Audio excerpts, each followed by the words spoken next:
ফুলের মতো সৌন্দর্য আর কোথায় আছে বলো? কি সুন্দর লাগছে দেখো। দেখো যে আমি বিকাল বিকাল চলে এসেছি ইছাপুর স্টেশন। এখান থেকে এখন ট্রেন ধরে যাব আমার গন্তব্যস্থলে। এই দেখো ট্রেনটাও ঢুকে গেছে, তো চলো ট্রেনে উঠে নিই। আর এই দেখো নেমে পড়েছি ব্যারাকপুর। হ্যাঁ, আমি এসছি ব্যারাকপুরে।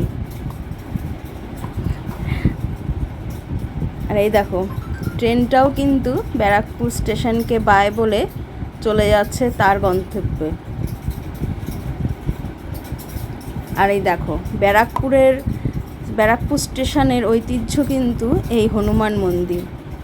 আমরা যারা ব্যারাকপুরকে চিনি বা ব্যারাকপুরের আশেপাশে থাকি, ব্যারাকপুরের সাথে খুবই পরিচিত, তারা কিন্তু এই হনুমান মন্দিরের সাথে খুব ভালোভাবে আমরা পরিচিত রয়েছি। দেখো, আর এই যে চলে এসেছি আমার এই যে গন্তব্যস্থলে।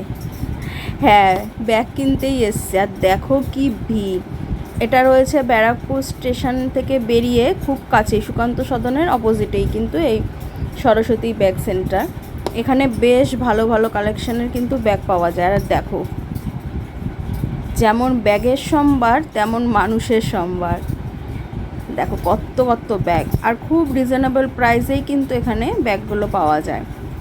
পুজোর জামা কাপড় জুতো সবই তো হলো, এবার তো লাগবে একটা নতুন ব্যাগ, তাই না বলো? তো তার জন্যই তো আজকে ব্যাগ নিতে এসেছি। কিন্তু দেখো এই ব্যাগগুলো বেশ ভালোই লাগছিল, কিন্তু এই যে চেনের একটু প্রবলেম, সামনের দিকে চেন খুবই কম। আর এই ব্যাগগুলো রয়েছে 100 টাকা করে। এগুলো সবসময় ডেলি ইউজের জন্যও কিন্তু খুবই ভালো। তো চারিদিকটাই তোমাদেরকে একটু ঘুরিয়ে দেখাচ্ছিলাম।